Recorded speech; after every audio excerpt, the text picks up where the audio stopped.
En mi propio cumpleaños, mis hijos me echaron del restaurante delante de todo el mundo. Se me heló la sangre. Todo por los 200.000 euros de mi herencia, el dinero de 40 años de trabajo. Madre mía, qué desprecio. Pero como buen andaluz, la dignidad es lo último que se pierde, y les preparé una lección que no olvidarían jamás. No te imaginas lo que pasó cuando les serví el desayuno al día siguiente. Nunca pensé que a mis 64 años sentiría el vértigo de entrar en un sitio nuevo. Yo, que me he subido a andamios que se mecían con el aire de Sevilla, y he manejado sierras que te podían llevar un brazo si te descuidabas. Pero cruzar aquellas puertas giratorias del Alfonso Treteiza fue otra cosa.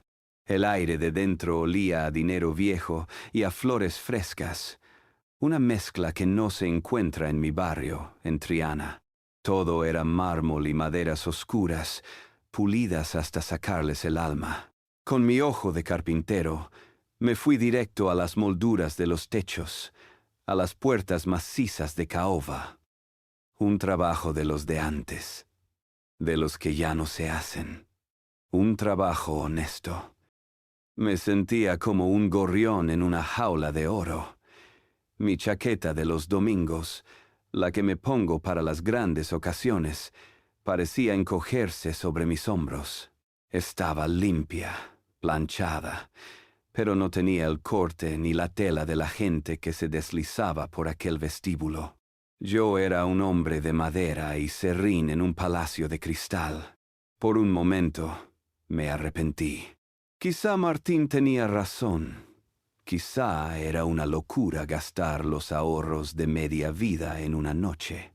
Pero luego me acordé de Teresa. Ella siempre había querido celebrar un aniversario aquí. La vida no nos dio para tanto, pero me juré que, por mi cumpleaños, le daría ese gusto aunque fuera a su memoria. Los vi llegar desde un sillón de terciopelo que parecía que iba a tragarme. Martín y Laura. Llegaban tarde, como siempre. Entraron con esa prisa que tienen los que quieren que todo el mundo vea lo ocupados que están. Me dieron 2 besos al aire, sin tocarme casi. Sus ojos no se detenían en mí, sino que barrían el salón, buscando caras conocidas, evaluando el escenario. Sentí que no venían a celebrar mi cumpleaños, sino a dejarse ver en el hotel más caro de Sevilla, y que yo era la excusa, una especie de peaje sentimental que tenían que pagar. Pero entonces, detrás de ellos, apareció Sofía, mi nieta. A sus 16 años, tiene la misma luz en la mirada que tenía su abuela. Corrió hacia mí y me dio un abrazo de los que te reajustan los huesos y el alma. Un abrazo de verdad. Apoyé la barbilla en su pelo, y por un instante el lujo del hotel, la prisa de sus padres y mi propia incomodidad desaparecieron. Solo estábamos ella y yo. La sentí como lo único real en todo aquel decorado.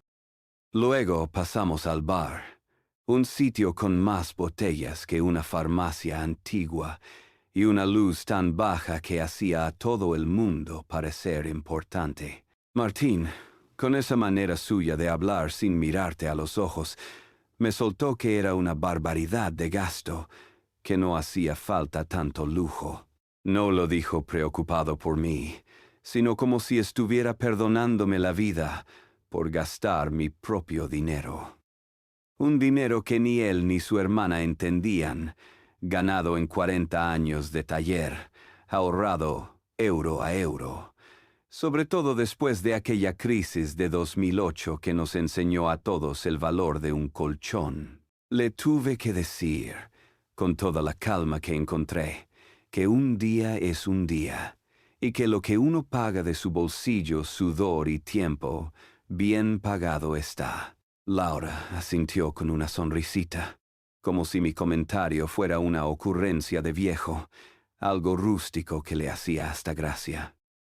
Se pusieron a hablar de sus cosas, de hipotecas, de un negocio que no acababa de arrancar, de la presión de mantener las apariencias. Yo me quedé callado, apretando la mandíbula sin darme cuenta. Para ellos, la vida era una carrera por tener más, por parecer más. Se habían olvidado de dónde venían, de la dignidad del trabajo bien hecho. En medio de esa conversación que me era tan ajena, Sofía se acercó y me puso una cosita en la mano. Era una caja pequeña, de madera de olivo. La abrí. Dentro, sobre un trozo de terciopelo rojo, había una foto diminuta de Teresa y mía de cuando éramos novios. La caja la había hecho ella. Se notaba en los cortes, en el lijado imperfecto pero lleno de cariño. Se me hizo un nudo en la garganta tan grande que no podía ni tragar la cerveza. Quise decirle tantas cosas, pero las palabras de un hombre como yo a veces se quedan atrancadas detrás del orgullo. Solo acerté a pasarle la mano por el pelo. Le dije que estaba muy bien hecha, mi arma, que tenía buenas manos, manos de carpintera. Y en esa simple frase le di el mayor halago que conozco.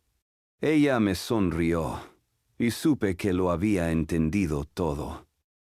Por un momento, sosteniendo aquella cajita, el único lujo verdadero en todo el hotel, sentí que la celebración, a pesar de todo, había merecido la pena. Con la cajita de Sofía en el bolsillo de la chaqueta, pesando más que todo el oro del hotel, nos dirigimos al comedor. Aquello no era un comedor, era una catedral dedicada al buen yantar. Los techos altísimos, las lámparas de araña que goteaban luz sobre las mesas vestidas de blanco impecable, el murmullo de las conversaciones que sonaba a música en vez de a ruido. Entramos, y sentí de nuevo esa punzada de no pertenecer.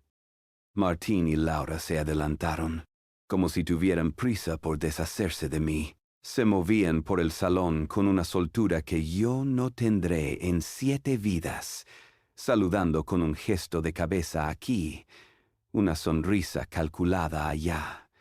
Parecían los dueños del sitio. Yo iba 2 pasos por detrás, con Sofía agarrada de mi brazo. Notaba cómo la espalda de mi hija Laura se ponía rígida cada vez que algún conocido la miraba, y luego me miraba a mí. Para ellos, yo no era un padre. Era una mancha en su expediente de gente de bien, un recuerdo de Triana que no encajaba con sus aspiraciones. Y entonces lo vi. Vi a Martín parando en seco al jefe de sala, un hombre alto y con el pelo plateado que parecía sacado de una película. No oí las palabras exactas. Su voz era un murmullo rápido, casi una conspiración. Vi cómo le señalaba discretamente hacia mí, y la cara del otro hombre, un profesional de la cabeza a los pies, se tensó una mijita, solo un segundo. Luego Martín le dijo algo a Laura al oído, y aunque no lo escuché bien, en el silencio entre 2 canciones del pianista me pareció oír la palabra deuda. Todo fue un instante. Pero en ese instante lo supe. Supe que algo no iba bien. El jefe de sala se acercó a nuestra mesa, que ya nos la indicaba otro camarero, pero no caminaba normal.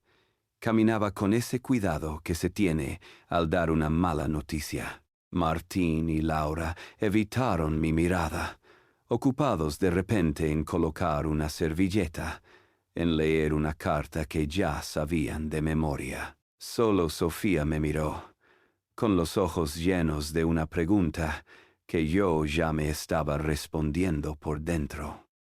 El hombre se detuvo a mi lado, se inclinó ligeramente, y su voz, aunque amable, sonó como el golpe de un martillo en una iglesia vacía.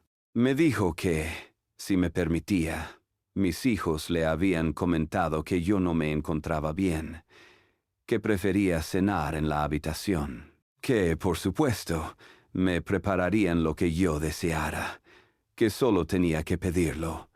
Lo dijo todo de carrerilla, como si temiera que si paraba a respirar, se le fuera a escapar la verdad. El tiempo se detuvo. El murmullo del comedor se apagó en mi cabeza y fue sustituido por un zumbido agudo. Sentí la mirada de todo el mundo. La mesa de al lado, donde una pareja mayor celebraba algo, dejó de hablar. Los camareros se quedaron quietos. Era el centro de un espectáculo que no había elegido. La humillación no fue en sus palabras, que eran educadas, sino en el hecho. Me estaban echando de mi propia fiesta de cumpleaños, mis hijos, delante de todo el mundo. Miré a Sofía. Su cara era un poema de horror y de rabia. Estaba a punto de saltar, de decir algo, de montar la escena que sus padres tanto temían. Vi en sus ojos el impulso de defenderme, y fue esa mirada la que me dio la fuerza para no derrumbarme. Por ella, por la memoria de su abuela, por la poca dignidad que aún me quedaba en el cuerpo.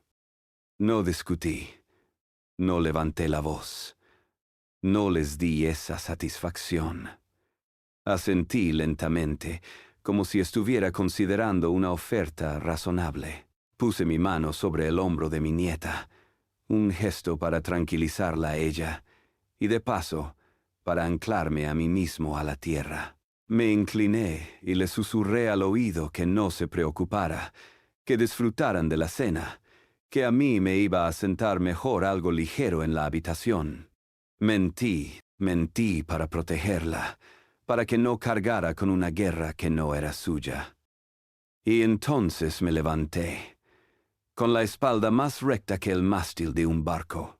Metí las manos en los bolsillos del pantalón, sentí la pequeña caja de madera de Sofía, y empecé a caminar hacia la salida. Fue el paseo más largo de mi vida. Cada paso resonaba en el silencio que se había hecho. Sentía docenas de ojos clavados en mi nuca, juzgando, cuchicheando, sintiendo lástima.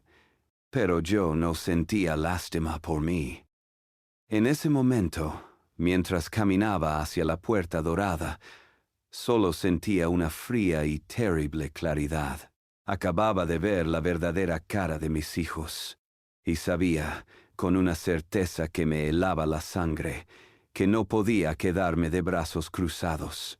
Aquello no había sido un simple desaire, había sido una declaración, y yo iba a darle una respuesta. Cerré la puerta de la habitación y el mundo se quedó fuera. El murmullo del hotel, la música del piano, el tintineo de las copas, todo desapareció y fue reemplazado por un silencio espeso, un silencio que pesaba. La habitación era enorme, con una cama tan grande que parecía un barco y unas cortinas de terciopelo que caían como cascadas. Pero en ese momento me pareció la celda más lujosa del mundo, una jaula de oro. Me quité la chaqueta, la doblé con el cuidado de siempre y me senté en el borde de la cama. El colchón se hundió bajo mi peso, pero yo me sentía extrañamente ligero, como si la humillación me hubiera vaciado por dentro. No sentía rabia. La rabia es un fuego que calienta y se apaga. Lo que yo sentía era un frío que nacía en el pecho y se extendía por las venas. Una claridad helada. Mi mente, en vez de quedarse en aquel comedor, se escapó. Voló directa a mi taller de Triana, a mi verdadero palacio. Pude oler el polvo de la madera de pino, sentir el tacto áspero de un tablón recién cortado, el calor de la garlopa en la palma de la mano después de una hora de trabajo. Vi las manos de Teresa, llenas de harina, dejándome un café en mi banco de trabajo. Su sonrisa diciéndome sin palabras que era la hora de parar un rato. Vi a Martín y a Laura de niños, con el pelo lleno de serrín, construyendo castillos con los recortes de madera que yo les guardaba. En mi cabeza, empecé a abrir mi libro mayor, ese que uno lleva en el alma. En la columna del debe, apunté 42 años de madrugones, de manos agrietadas, de fines de semana sin descanso, para pagarles los estudios, la entrada de sus pisos, los dientes del niño. Apunté las navidades que trabajé para que no les faltara de nada, los veranos sin vacaciones. Y en la columna del haber, en lo que había recibido a cambio, solo encontraba un vacío inmenso. Un par de llamadas a la semana, visitas de compromiso, y una condescendencia que dolía más que un insulto. La cuenta no salía. Estaba en números rojos con mis propios hijos. Por mi cabeza pasaron 1000 ideas, una más inútil que la otra. Dar un portazo y marcharme del hotel. ¿Para qué? Para darles la razón, para que pudieran decir ya sabíamos que el pobre iba a montar el numerito. Llamarlos por teléfono y gritarles 4 verdades. ¿Y qué iba a conseguir? Que me colgaran y que yo me quedara con mi rabia y mi impotencia. Dejar de hablarles para siempre. Esa era la opción más fácil y la más cobarde. No. Si algo me enseñó la vida es que el que grita, pierde. Y yo no pensaba perder. Mi respuesta no podía ser la de un viejo ofendido. Tenía que ser la de un padre. Y un padre a veces tiene que dar una lección que no se olvide. Tenía que devolverles la humillación, pero no con la misma moneda. La mía iba a ser una moneda de ley, una que les obligara a mirarse en ella como en un espejo. Metí la mano en el bolsillo de la chaqueta y saqué la cajita de madera de olivo que me había regalado Sofía. El tacto de la madera, lijada por sus manos inexpertas pero llenas de amor, me ancló. La abrí y miré la foto. Teresa y yo, con 20 años, con toda la vida por delante y ni un duro en el bolsillo, pero más ricos que nadie. Y entonces lo entendí todo. Mi legado, el de verdad, el que habíamos construido mi mujer y yo con nuestras manos y nuestro tiempo, no era para ellos. No se lo merecían, porque no lo entendían.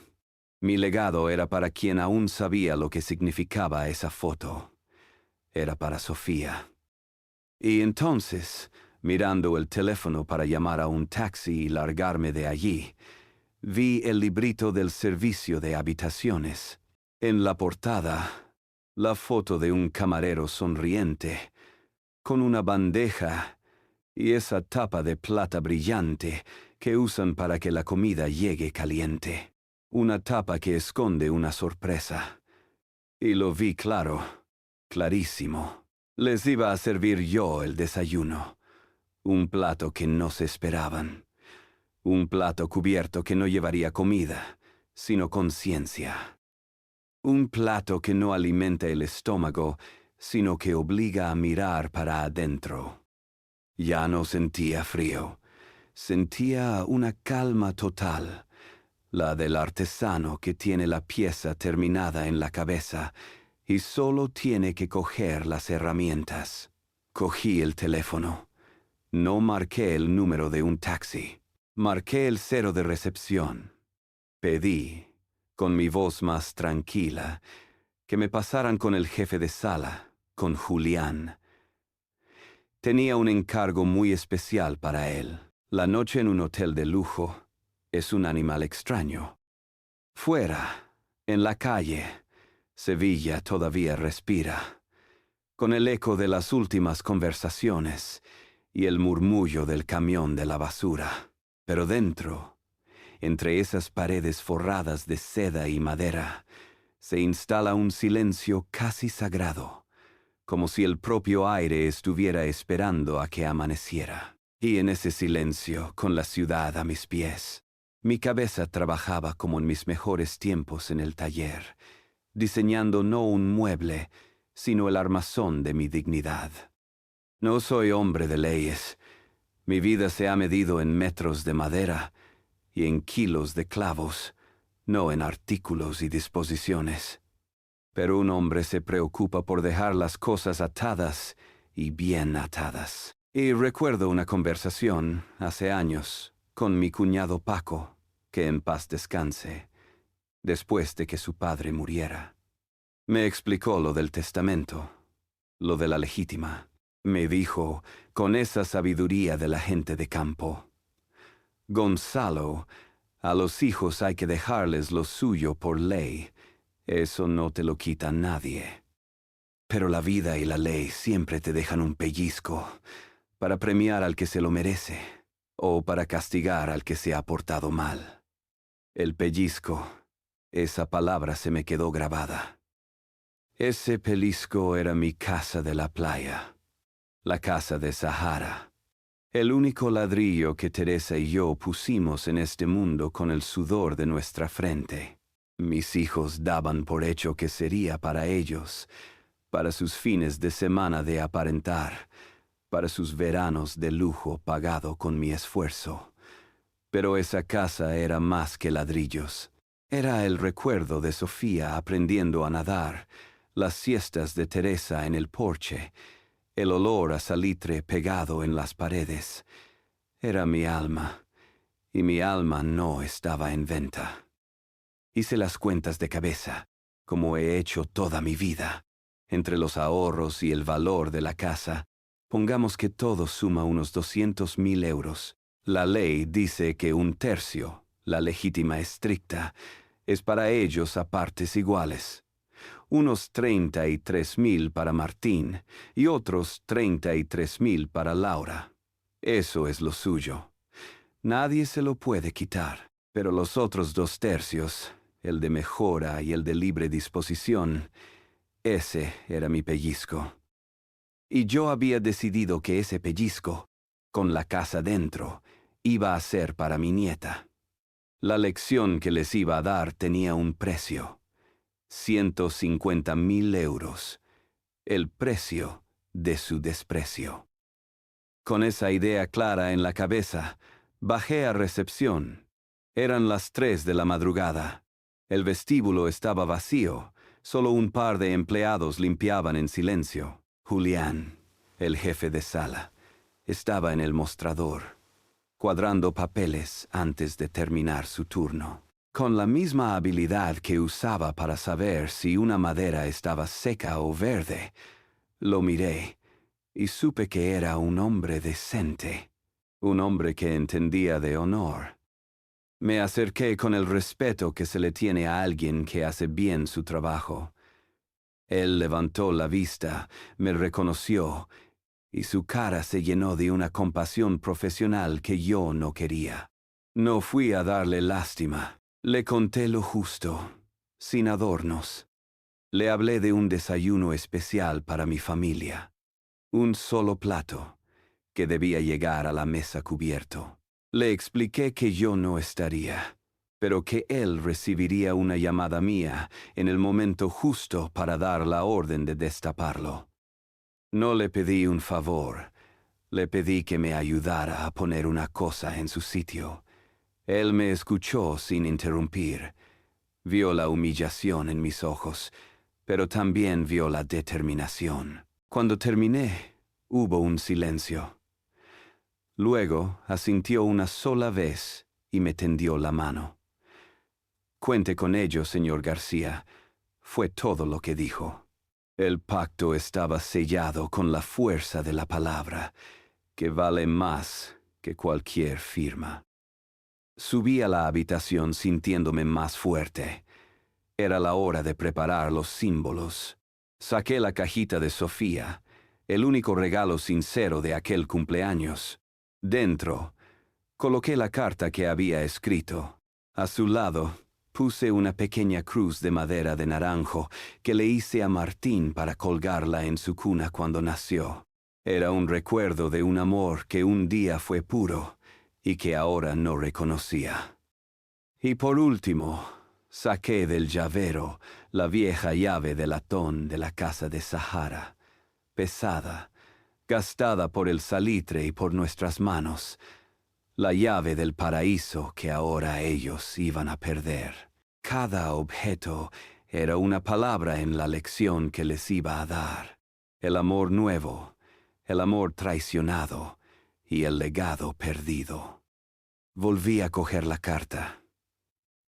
Con la pluma del hotel que se deslizaba sobre el papel con una suavidad a la que no estoy acostumbrado, añadí el último párrafo, el más importante. Las palabras salieron firmes, sin un solo temblor, conforme a mi derecho.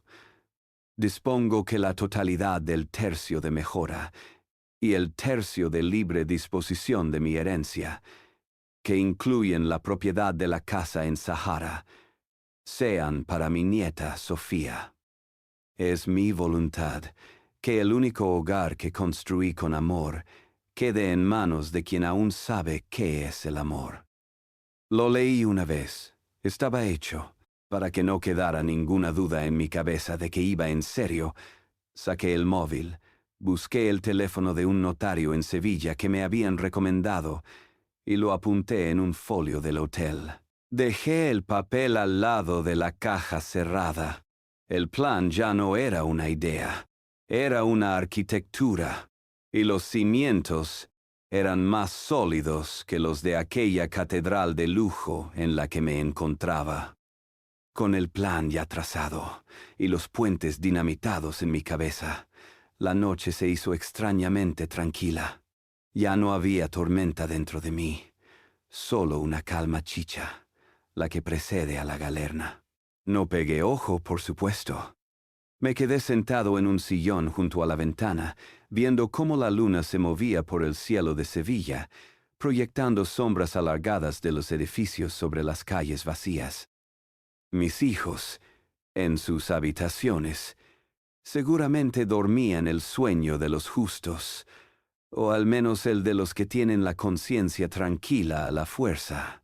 Esperaban que yo reaccionara con un enfado de viejo, con un berrinche que durara un par de días y que se solucionara con una llamada condescendiente. No sabían que el enfado se me había pasado. Lo que quedaba era algo mucho más duro y duradero, la decepción. Y fue en ese duerme vela de las primeras luces, cuando la noche empieza a rendirse, cuando las oí, las voces de mis hijos en el pasillo. Pasaban por delante de mi puerta, seguramente volviendo de sus habitaciones. No era una discusión. No había ni un ápice de remordimiento en su tono. Era una reunión de negocios. Su murmullo se filtraba por debajo de la puerta de madera maciza, y cada palabra era un clavo más en el ataúd de mi esperanza. Oí a Martín decir que lo importante era que yo no montara una escena por la mañana, que había gente importante desayunando y no podían permitirse un escándalo. Y luego la voz de Laura, más fría si cabe, sugiriendo que lo mejor era irse temprano con la excusa de una reunión urgente, que ya me llamarían por la tarde o al día siguiente, para dejar que se me pasara el enfado solo. El enfado. Creían que esto era un simple enfado. No entendían que lo que habían roto no era mi humor, sino algo mucho más profundo. Me trataban como a un niño, como a un problema que había que gestionar, no como a un padre al que habían humillado. En ese momento, cualquier mínima duda que pudiera albergar en un rincón de mi alma se desvaneció como el humo. El plan del plato cubierto dejó de ser una opción. Se convirtió en una necesidad moral, en el único lenguaje que, quizá, serían capaces de entender. Ya no había marcha atrás. Su frialdad empresarial fue el empujón final que necesitaba. Esperé a que sus pasos se alejaran. El silencio volvió a la habitación, pero ahora era diferente. Era el silencio del taller cuando la pieza está lista y solo falta dar la última mano de barniz. Cogí el teléfono con una firmeza que me sorprendió a mí mismo. Marqué el 0. Pedí que me pasaran con Julián. Su voz sonó al otro lado, profesional, despierta. Le dije, sin rodeos: Julián, soy Gonzalo García. Sigue todo en pie. Por favor, asegúrese de que la caja esté bien centrada en la bandeja. Es importante. Mi voz no tembló. Era la voz de un hombre que sabe exactamente lo que tiene que hacer. Después de colgar, me acerqué a la ventana. Sevilla empezaba a desperezarse. La primera luz del alba teñía de un color anaranjado la piedra de la Giralda, que se recortaba contra un cielo que pasaba del negro al azul oscuro. El primer tranvía chirrió a lo lejos. La ciudad despertaba a un día más, ajena a la pequeña batalla que se iba a librar en el corazón de aquel hotel. Y en esa calma, en esa belleza, no sentí ni rastro de ira. Sentí una paz inmensa, la paz de quien está a punto de hacer lo correcto, lo justo. Pensé en Teresa, me la imaginé a mi lado, poniendo su mano en mi hombro, asintiendo en silencio. Ella, que era toda corazón pero también toda justicia, habría aprobado mi decisión. Sentí su bendición en el calor del primer rayo de sol que entró por la ventana. Entonces, comenzó mi ritual. No era una preparación para una batalla, sino para un acto de afirmación. Llené la bañera y me di un baño lento, como si quisiera lavarme no solo el cuerpo, sino también la tristeza de la noche. Me afeité con mi mejor navaja, con un pulso firme, cuidando cada pasada. Saqué del armario la camisa blanca que guardaba para las bodas y los bautizos. Me puse mi mejor pantalón y mis zapatos más lustrosos. Anudé la corbata despacio, asegurándome de que el nudo quedara perfecto, centrado, simétrico. No me estaba vistiendo para ellos, me estaba vistiendo para mí. Estaba reconstruyendo, pieza a pieza, la dignidad que habían intentado arrebatarme. Una vez listo, me miré al espejo. Vi a un carpintero de Triana de 64 años, con más canas que pelo, y con las manos marcadas por el trabajo. Pero vi a un hombre entero. Cogí la cajita de madera que descansaba en la mesilla de noche, ya con su carga de símbolos dentro, y la coloqué en el centro de la mesa de la habitación, lista para ser recogida. Ya solo quedaba esperar. La tormenta estaba lista, y yo, en su ojo, estaba en calma. Desde la ventana de mi habitación no se veía el patio, pero no me hacía falta. Podía imaginarme la escena perfectamente, como si la estuviera tallando en madera. El sol de la mañana de Sevilla, filtrándose a través de las bugambillas, pintando manchas de luz sobre los manteles blancos. El olor a café recién hecho y a azahar, el murmullo suave de las conversaciones y el chapoteo de la fuente en el centro, un escenario perfecto para una vida que no era la mía. Y en medio de toda esa belleza, mis hijos, representando la última escena de su comedia de la normalidad. Me los imaginaba sentados a la mesa, a Martín, con el móvil pegado a la oreja, cerrando un negocio inexistente para impresionar a quien quisiera escuchar, ignorando a su propia familia.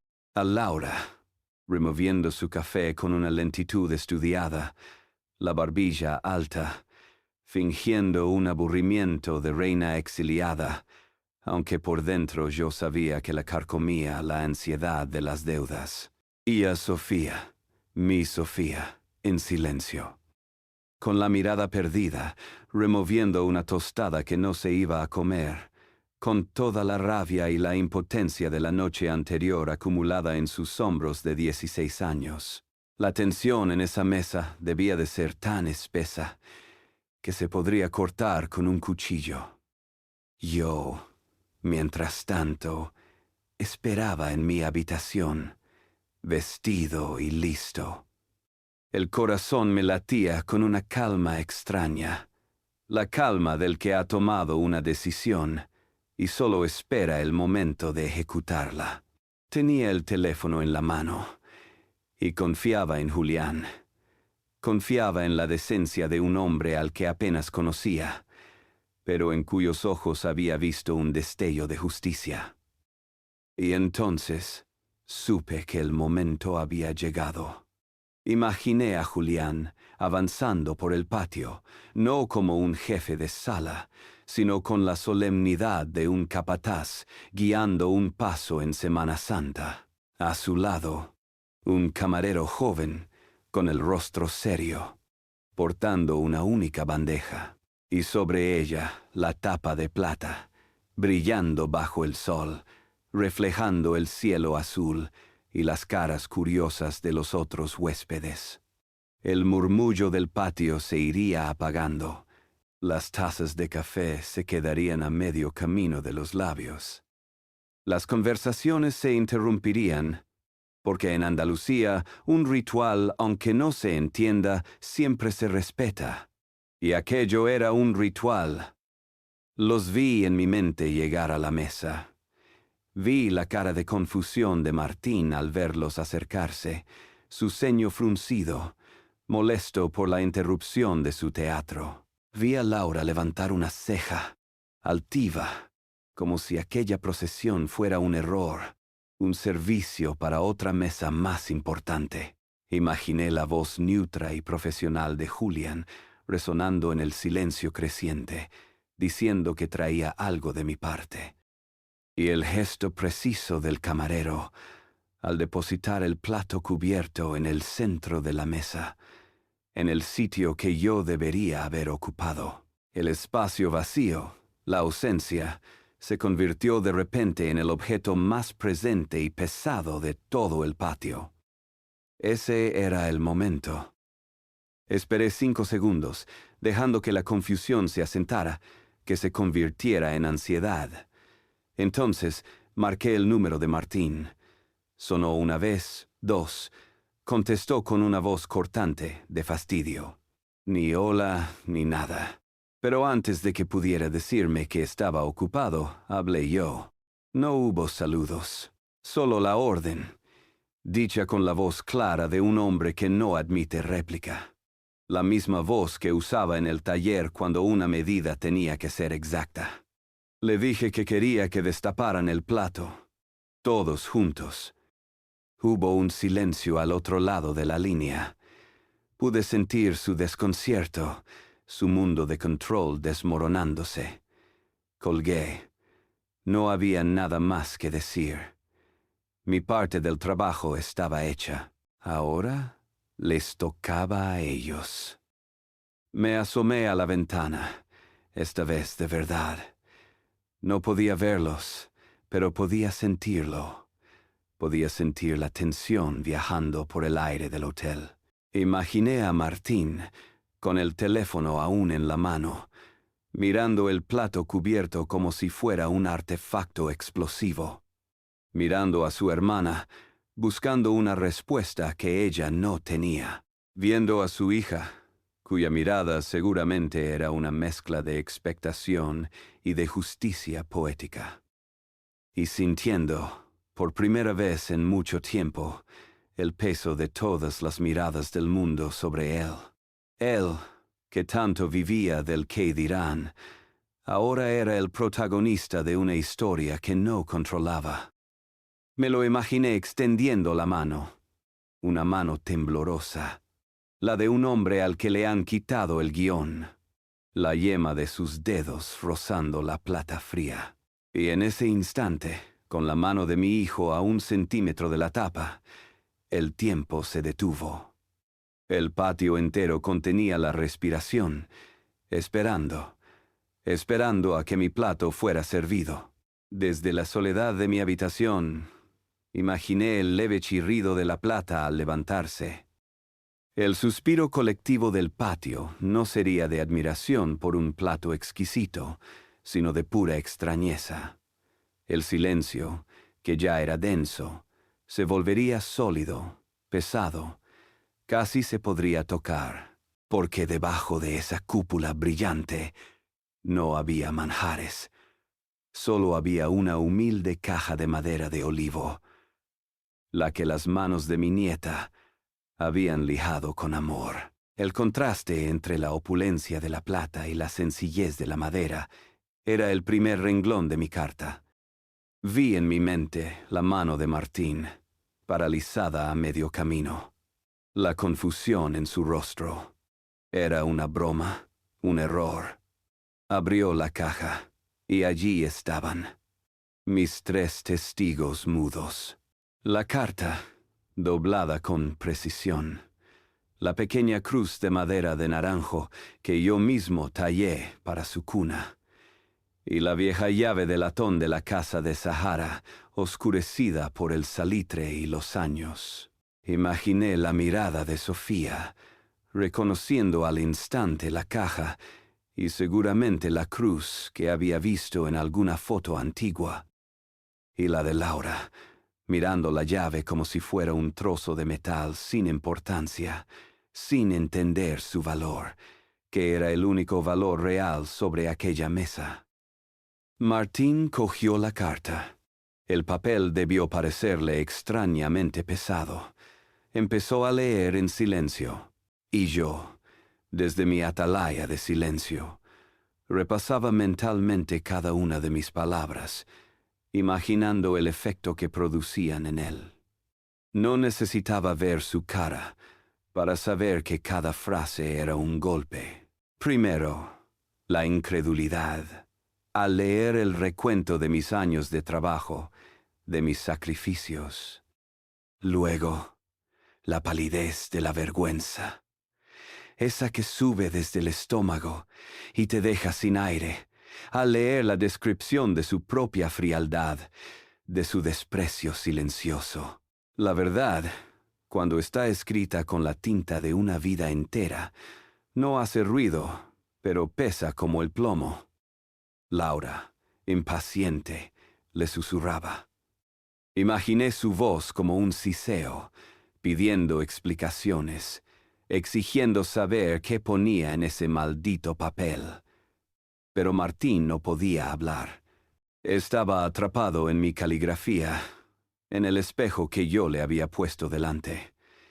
Y entonces llegó el final de la carta, la parte del testamento, la del pellizco del que me habló mi cuñado Paco, la parte donde la casa de la playa, el alma de nuestra familia, pasaba a manos de Sofía.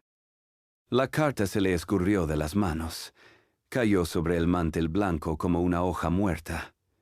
Martín se quedó con la mirada perdida, viendo no la mesa, ni el patio, sino los escombros de su propia arrogancia. Ahora era el turno de Laura. Vi en mi mente cómo cogí el papel con rabia, con la desconfianza de quien se siente engañado. Sus ojos volaron por las líneas, buscando la trampa, el truco, y los vi detenerse en seco. Los vi abrirse con una desmesura que rompió su máscara de dama distinguida. La incredulidad dio paso a la furia silenciosa, a la comprensión de que el dinero, su verdadero Dios, se les escapaba de las manos. Se quedó boquiabierta, sin argumentos, con la cara descompuesta. Y todo el patio, todo ese público que tanto le importaba, fue testigo de su caída. El por qué dirán por se había convertido en un verdugo implacable. Su peor pesadilla se estaba haciendo realidad. Estaban quedando en evidencia.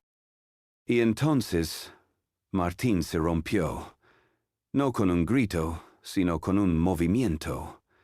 Se levantó de un salto, la silla cayó hacia atrás con un estruendo que fue el único sonido violento de toda la mañana, y echó a correr. Corrió sin mirar atrás, con la torpeza de la desesperación, huyendo no de mí, sino de la imagen que le había devuelto el espejo, huyendo de sí mismo.